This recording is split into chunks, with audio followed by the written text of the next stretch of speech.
Sex Talk. Hi! I'm Jenoa. I'm Mou. This is the Sex Talk. The Sex Talk. Today we're talking about Long-term singles. I was going to say LTSs.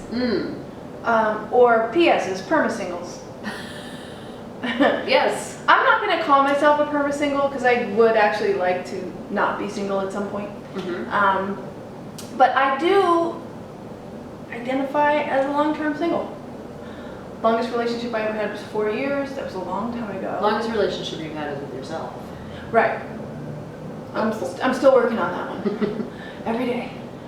So I feel like I wanted to do an episode on that because it's normal. And it might feel weird because it's not maybe average or super popular to do long stretches of singlehood. But I also wanted to cover it because it's also in the spectrum of normal. Right. And some of us really like our space and don't always need to fit someone else in as a partner all the time. Yeah.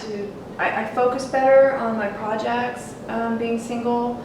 I can get kind of sucked into other people's stuff, and I don't like that feeling. So maybe that's one way that I avoid losing myself. Right. I think that losing yourself is really common. Not focusing on getting the things done that you need to get done is really common. Being easily swayed to somebody else's schedule. And so I don't have to deal with myself.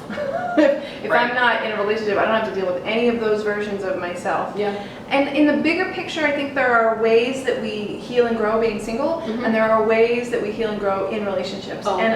For me, I know that I need to do both in order to be a well-rounded person. And I know there's times in our life when we are focused on whatever arts or projects or jobs or stuff that makes us happy, and we don't really want to have to spread ourselves thin to do that. Right. And I get that. Yeah. But I will say that as the experience of being someone who's been long-term single, it is a weird thing to have this viewpoint of all the people in your life and watching them come in and out of relationships and you're single the whole time. It's a super weird feeling. It's weird. But I'm doing this episode because I feel like some of you probably feel weird. Yeah, we do live in a society that I think focuses on couplehood, and people are going to label that. If you even bring it up, someone's going to say, oh, well, you're just afraid to commit. Right, and I'm a great third wheel. Like, I have so many couple friends, and we hang out, and we have a blast, and I'm so used to it, it like doesn't bother me at all.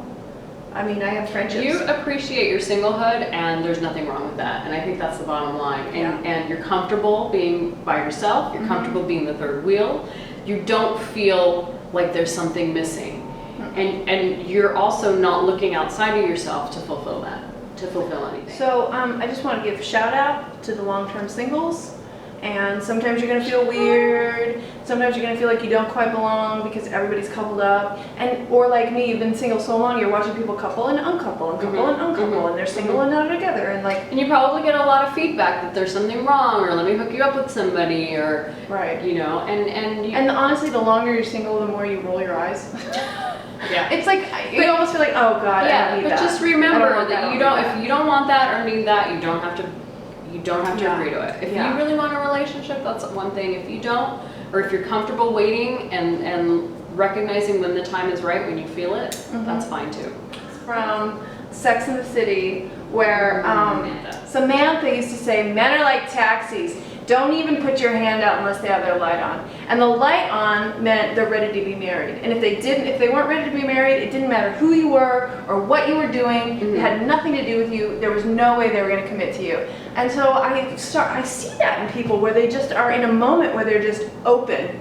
They're totally open and wanting to be with somebody. So I think that's a really interesting point, and I'm just going to talk about this really quick. I always say that. If people wanted to be in relationships, it's really easy.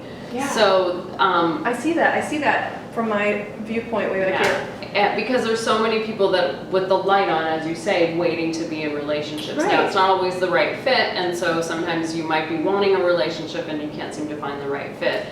But I feel like a lot of people say they want relationships, but they might not really, and so the key there is to be honest with yourself. Their light is not on. The light is not on. That's right. Yeah. So I guess I'll just wait until my light turns on. Yeah.